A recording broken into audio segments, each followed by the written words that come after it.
Donc comme d'habitude, voilà, maintenant on a l'habitude, c'est des courts rappels. Et on demande à Allah subhanahu wa ta'ala qui nous permette, comme on a dit, de passer des paroles à l'action. C'est-à-dire quand on écoute, comme on a dit la dernière fois, on écoute avec attention. Mais les meilleures paroles avec lesquelles on doit écouter avec attention, c'est la parole d'Allah. Je sais que je me répète, mais c'est toujours la même chose. Parce qu'on a vraiment un problème. Nous, particulièrement, on va dire ici, même dans la région parisienne, pour être vraiment plus précis. Parce que rien que... un frère avec qui je discutais tout à l'heure, il m'expliquait que dans le nord de la France, et moi je le sais parce que je connais des frères du nord de la France, là-bas, eh ben, il y a une culture du Coran. C'est-à-dire que les gens, tous apprennent le Coran. Normalement, chaque musulman commence au moins à apprendre un hizb, deux hizb. D'accord? Il a toujours un lien spécial avec le Coran. Et c'est ça qui manque. C'est pour ça que je répète et je parle beaucoup du Coran. Vous allez trouver que je me répète, mais c'est important. Chacun, il doit faire ça. Et des savants qui sont venus, qui viennent en France nous visiter, ils disent que il y a un problème particulier en France, c'est que les gens ne sont pas assez attachés au Coran. Surtout ceux qui se convertissent et même ceux qui reviennent vers l'islam, la première des choses vers laquelle ils doivent s'accrocher, c'est le Coran. C'est-à-dire d'avoir un programme d'apprentissage de façon à ce qu'ils le lisent. Et ça, c'est toute notre vie. Et ça, vraiment, voilà la vraie éducation. Ça, c'est une vraie éducation lorsque une personne, elle est dans l'apprentissage du Coran. Parce qu'elle a le lien avec son professeur déjà, et le lien avec la parole d'Allah subhanahu wa ta'ala, et c'est ça qui purifie le plus le cœur. Et quand la personne, elle lit, et ça, des fois, beaucoup de personnes, j'en connais, qui ont appris l'arabe juste en apprenant le Coran. Mais bien entendu, un conseil que je donne, c'est que ceux qui lisent le Coran, et qui ne connaissent pas bien l'arabe, absolument, absolument, prenez un Coran arabe-français. Prenez pas qu'un Coran arabe. C'est-à-dire vous allez lire, mais jamais vous allez apprendre des mots. Alors que si vous prenez le Coran arabe et français, ou bien arabe-anglais, hein, c'est-à-dire vous lisez une partie en arabe pour ceux qui ont appris à lire, et vous lisez la page qui est à côté en français. Ce qui fait que je vous garantis qu'à chaque fois vous allez apprendre 3-4 mots. Et les mots dans le Coran, ils se répètent.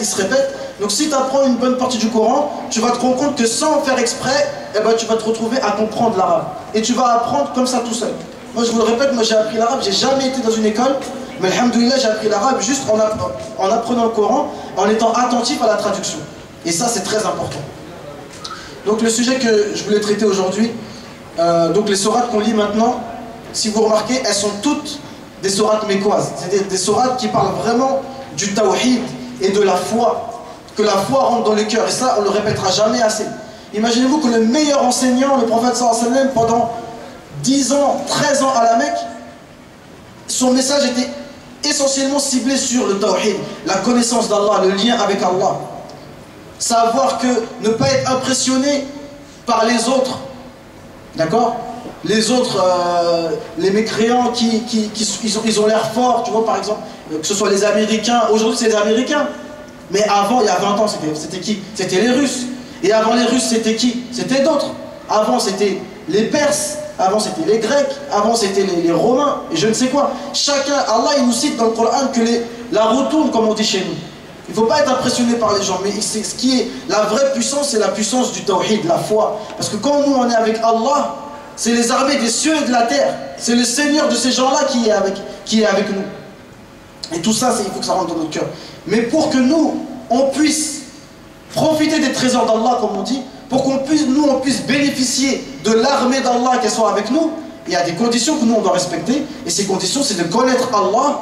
Et lorsqu'on connaît Allah, automatiquement, on va pratiquer. On va pratiquer.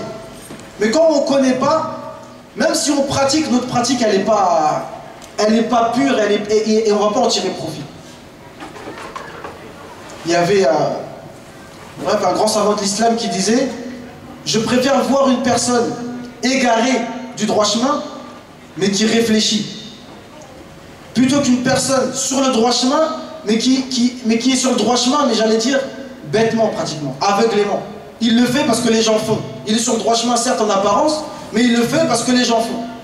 C'est différent de celui qui est sur le droit chemin, parce que c'est le résultat d'une vraie expérience, d'un vrai cheminement et d'une vraie réflexion.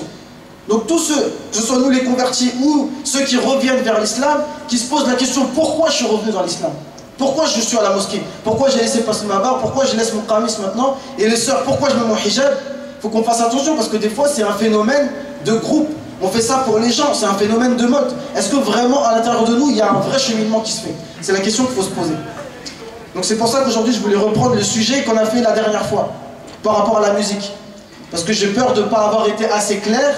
Et même c'est vrai que c'est un sujet assez compliqué, mais que c'est important d'essayer d'approfondir le sujet parce que c'est essentiellement basé sur le Coran. Je vous ai déjà parlé de ce groupe dont vous avez souvent entendu parler, qu'on appelle les soufis. D'accord? Les soufis, vous avez qu'à regarder sur internet, voir ce que c'est. Bien sûr, je ne parle pas de ceux qui dansent, qui tournent sur eux-mêmes et tout ça. Je ne parle pas de ceux-là. Ou de ceux qui exagèrent. Je parle de des personnes qui ont fait comme matière principale, leur matière principale, c'est-à-dire tout leur effort, toute leur science et toute leur connaissance, ils l'ont appliqué pour travailler le cœur. C'est-à-dire, c'est comme des docteurs du cœur, si vous préférez. Vous voyez, pour être médecin, il faut 10 ans d'études. Et c'est hyper compliqué. Combien de choses il faut apprendre pour pouvoir faire une opération du cœur à quelqu'un, cardiologue?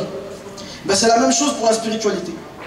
Et vous avez par exemple le livre de Cheikh El-Ghazali, pas le contemporain, mais El-Ghazali, l'ancien, qui a écrit Ihya Ulumuddin, la revivification des sciences religieuses.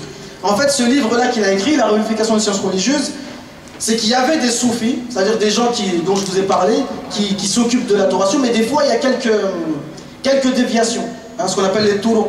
Ça veut dire c'est vraiment, tu dois suivre des règles, etc.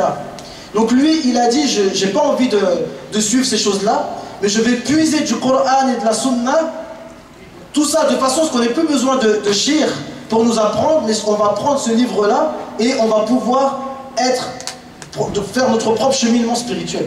Car notre but, c'est d'augmenter dans les niveaux spirituels, de façon à arriver le top. Illa man atallaha biqalbin salim.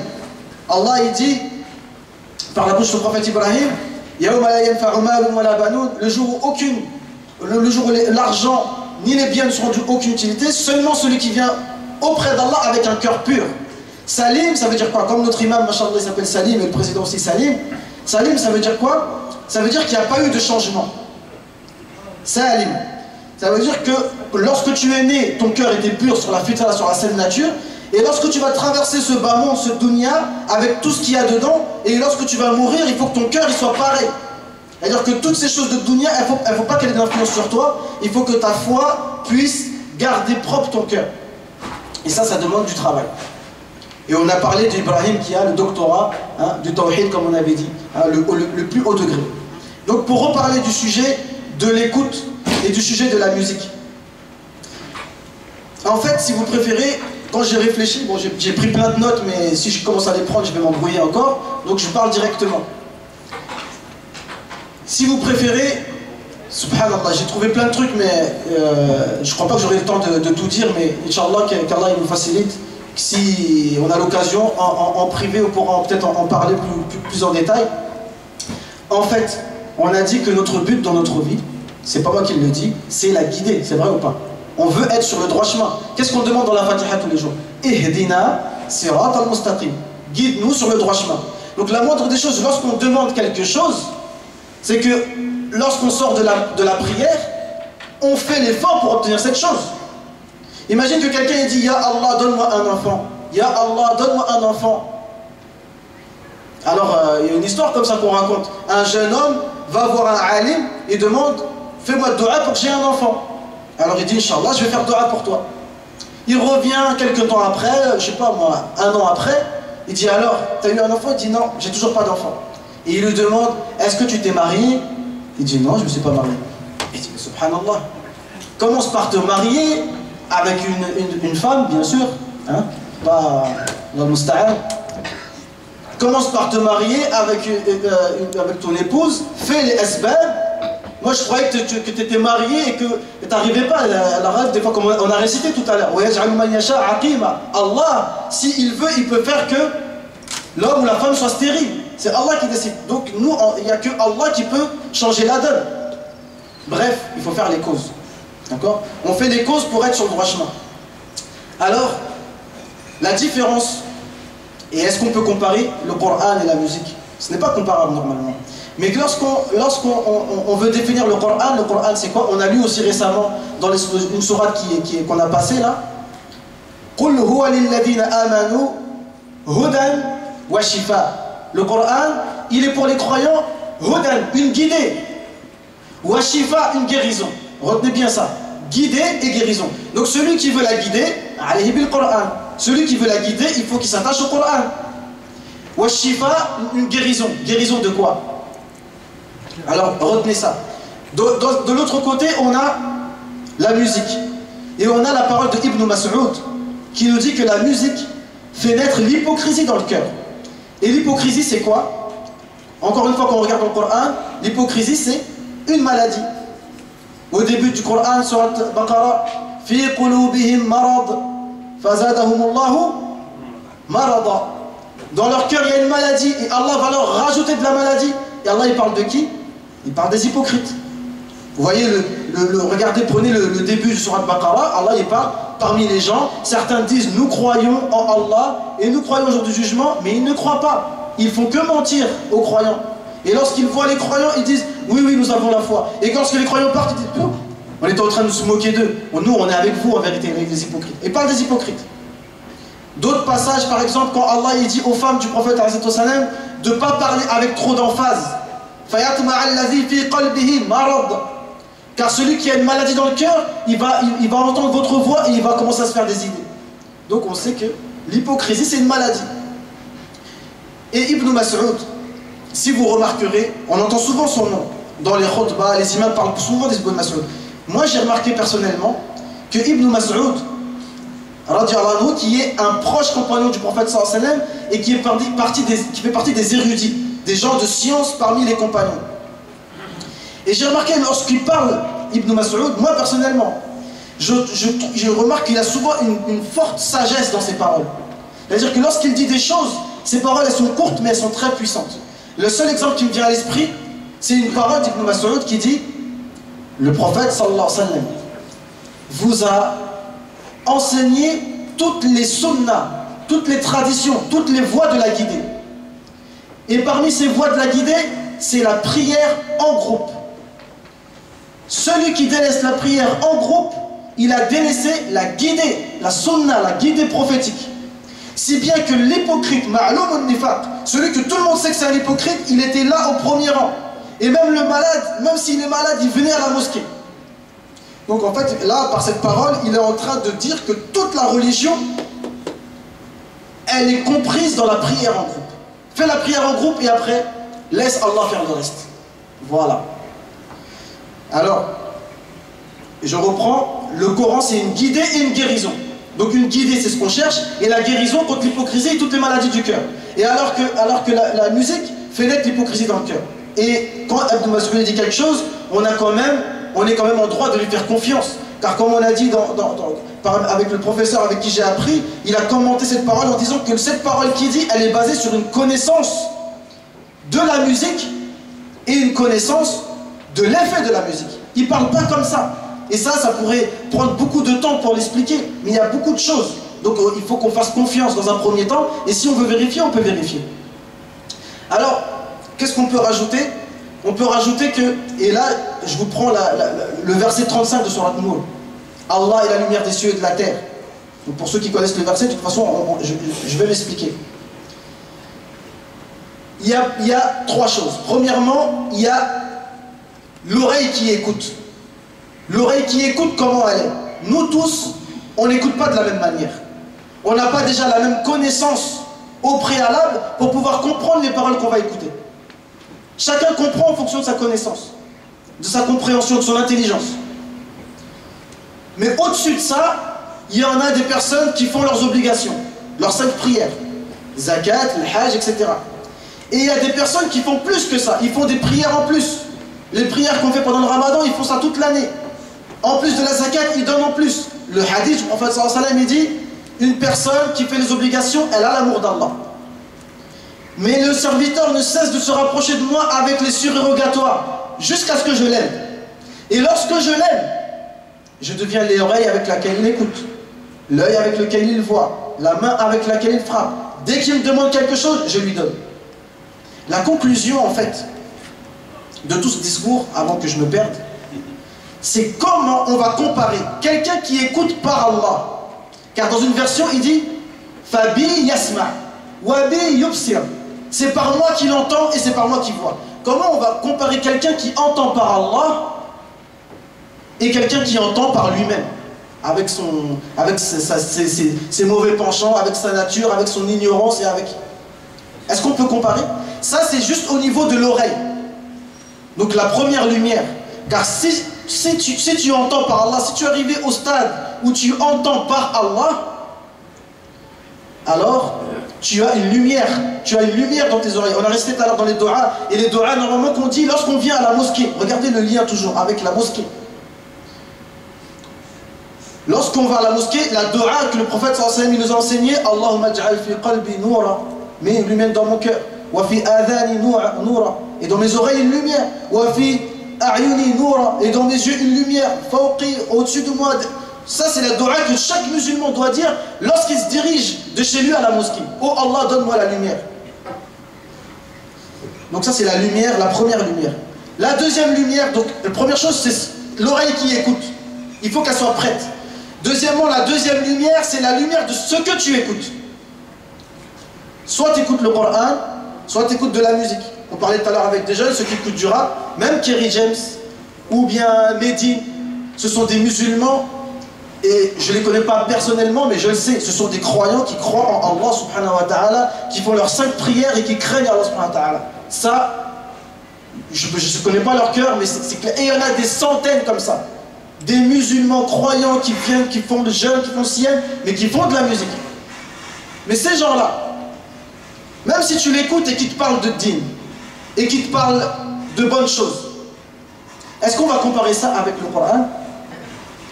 Est-ce qu'on va comparer l'écoute du Coran et l'écoute de même le meilleur poète, ou des anachides? Là, moi, je parle du principe, je parle pour ceux qui disent, et je ne suis pas contre, je dis ça, je dis rien, ceux qui disent que la musique est autorisée. Car il y a des savants sérieux qui te disent que la musique, bien entendu pas du booba ou bien du zouklov, d'accord, ou alors de la techno ou de la tectonique, je sais pas quoi, ça c'est sûr. Mais il y a des musiques, certains vont dire voilà, il n'y a pas de mal, du jazz, de la musique classique, d'accord, des chansons bien. Donc là, des savants sérieux ils te disent que c'est autorisé. Moi je parle de ceux-là. Ceux qui disent que c'est pas autorisé, le problème il est réglé. C'est un problème en moi. Ils n'écoutent pas de la musique, c'est tant mieux. Ça, on va pas dire faut écouter de la musique. Non, tu n'écoutes pas de la musique, reste comme ça, c'est bien. Ceux qui disent que la musique est autorisée, c'est à eux que je m'adresse, ou c'est de ça qu'on parle. Ok, la musique c'est autorisé, d'accord. Mais toi, si tu entends par Allah, avec tes oreilles, et que tu écoutes une chose, est-ce que dans cette chose il y a de la lumière ou il n'y a pas de la lumière? Entre la parole d'Allah qui est une lumière, une guidée, une guérison, et la musique dont ceux qui s'y connaissent, comme Ibn Mas'ud et jusqu'aujourd'hui nos savants, ils te disent que faut faire attention, on ne sait pas. Parce que ce qui est dangereux pour quelqu'un qui veut acheminer vers Allah, c'est de ne pas se rendre compte de la maladie. C'est ça qui est difficile. Ça veut dire que nous, on ne sait pas quel effet ça fait sur notre cœur, on ne s'en rend pas compte, c'est caché. Donc quand tu ne sais même pas que tu es malade, c'est encore plus difficile. Ce qu'on appelle le jahl murakkab, une ignorance superposée. Si quelqu'un, par exemple, tu demandes où se trouve Marseille, mon frère, c'est où Marseille? C'est où Marseille? C'est où? C'est au sud. Bon, si quelqu'un il ne sait pas, il dit Marseille, Allah, je ne sais pas où c'est. Au moins lui, c'est mieux que quelqu'un te dit Marseille, c'est où? Il dit c'est au nord. Non, mon frère, Marseille, non, c'est au nord. Mais lui, ça va être difficile avec lui parce que lui, il croit déjà quelque chose. Donc ça va être difficile de le convaincre que Marseille, c'est au sud. Ça s'appelle Jahl Murakkab. C'est-à-dire, il ne sait même pas qu'il est ignorant, il ne sait même pas qu'il est malade. Et quand tu vas lui dire, il faut te guérir, il va dire, mais moi je suis bien, moi, qu'est-ce qu'il y a? C'est ça le problème. Et c'est ça le problème avec ces choses cachées. Alors, qu'est-ce que je disais moi? Hein? Donc voilà, donc la différence, c'est que le Coran, c'est une lumière. Et on revient à la sourate, le verset 35 de la sourate Nour. Allah, il nous dit, Allah est la lumière des cieux et de la terre. L'exemple de sa lumière, dans une version qui n'est pas considérée comme du Coran, mais par exemple de Ubay ibn Ka'b, si je ne me trompe pas, si vous regardez dans le tafsir, Allahu nuru samawati wal ard, mathalu nuri man amana bi kamishkatin fiha misbah. C'est-à-dire l'exemple de la lumière de celui qui croit en moi. Donc toute cette description, c'est la lumière qu'il y a dans le cœur du croyant. Attention, parce que Allah, on a récité tout à l'heure, on ne peut pas dire la lumière d'Allah, mithlu. Allahu mithlu. Allah est comme. Jamais on dit Allah est comme. Mithlu. Laysa lahu mithal, wala mathil, wala nadhir. Allah, il n'a pas d'exemple, il n'a pas de comparaison. Mais là, il parle du cœur du croyant. Il donne l'exemple de la guidée qu'on demande tous les jours. Allah nous l'a détaillé dans ce verset. Et je vous ai dit, ce verset, c'est le verset 35. Et ben, il faut continuer jusqu'au verset 45. J'ai vérifié l'autre fois, je vous l'ai dit. Du verset 35, allez jusqu'au verset 45. Pour que Allah il vous détaille c'est quoi la guidée. Et tout le Coran, de toute façon, c'est ça. Alors Allah, il nous dit l'exemple de la lumière du croyant comme, c'est-à-dire une lampe à huile. D'accord? Une lampe, donc, avec un combustible, avec de l'huile. Et cette huile-là, elle est spéciale. Yuqadu min shajaratin mubaraka. Le combustible de cette lumière, il est d'une huile bénite. Une huile spéciale. La sharqiyya wa la gharbiyya. Ni occidentale, ni orientale. Donc là, déjà, il y a beaucoup d'interprétations qu'on pourrait donner. Parmi ces interprétations, Hassan al-Basri, il dit que si cet arbre il venait de la terre, alors il serait ou bien oriental ou bien occidental. Mais ni occidental ni occidental, ni oriental ni occidental, ça veut dire que c'est pas sur terre. Ça veut dire que ce n'est pas sur terre. Ça veut dire que cette huile-là, elle ne vient pas de la terre.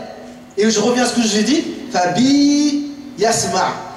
C'est par moi qu'il entend. Donc tes oreilles, c'est pas avec tes oreilles là, le bout de chair que tu entends, mais tu entends par Allah. C'est-à-dire que tu entends par Allah. Allah subhanahu wa ta'ala qui n'est pas... Vous voyez ce que je veux dire?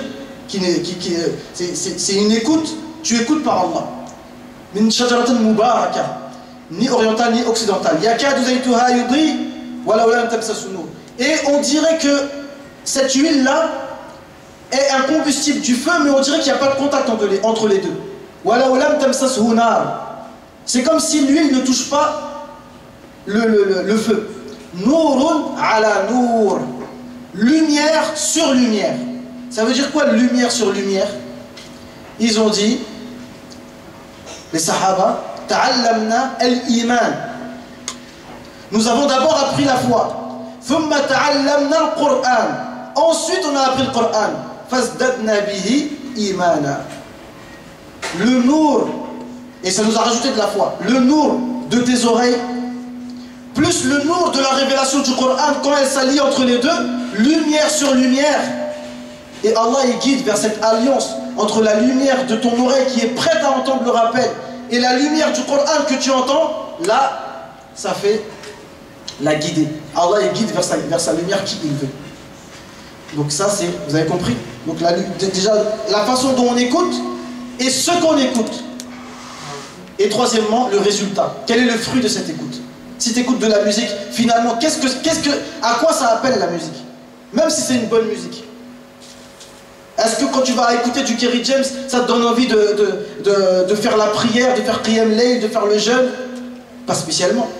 En général, c'est toujours de l'orgueil, même si c'est un croyant, c'est-à-dire il appelle toujours à lui-même, nous c'est les meilleurs, le 9-4, etc. Tu vois? Qu'est-ce qu'on en a à faire du 9-4 finalement? Nous on est ici c'est 9-3, et alors, ben voilà, et il a qu'à rester dans ce 9-4. Mais Allah, nous on veut le paradis, hein? Les départements du paradis, pas les départements d'ici. D'accord? Et le fruit de cette musique-là, en vérité, c'est-à-dire le résultat de cette écoute-là, il ne va pas être terrible. Donc là, voilà, on s'arrête à là. Donc ça, c'est pour la purification de l'âme. Déjà, préparer nos oreilles avec des bonnes actions. C'est-à-dire que plus on fait des bonnes actions, et plus Allah, il va nous permettre d'être clairvoyants. Si Allah, il nous enlève cette clairvoyance, Wallah, on ne peut rien faire. Wallah, si on continue ces versets, s'il vous plaît, regardez dans vos Corans, Sourate 24, Sourate 35, jusqu'au verset 45. Lisez et méditez. Allah il cite un autre exemple après, de ceux qui n'ont pas de lumière. À la fin, Allah il dit Zulumatun ba'duha fawqa ba'd. Ces gens-là, ils sont dans des ténèbres superposées. إذا أخرج يده لم يكد يراها. Lorsqu'il tend sa main, peu s'en faut qu'il ne la voit même pas. وَمَنْ لَمْ يَجْعَلِ اللَّهُ لَهُ نُورًا فَمَا لَهُ مِنْ نُورٍ. Celui à qui Allah ne donne pas de lumière, il n'aura pas de lumière. Même si les choses sont évidentes, il ne le verra pas. Et qu'est-ce qu'il y a de plus évident que le Coran? Qu'est-ce qu'il y a de plus évident que le prophète alayhi salatu wassalam? C'est tellement évident. Surtout pour les chrétiens. Comment ça se fait qu'ils ne comprennent pas que l'islam c'est la vérité? Mais si Allah ne leur donne pas de lumière, même l'évidence devient très compliquée à comprendre. Donc voilà. Donc on s'arrête là. Et ça c'était le sujet de la purification de l'âme, car on en a besoin. Et pour purifier notre âme, on a besoin d'augmenter les bonnes actions. Et la tête des bonnes actions, c'est la prière.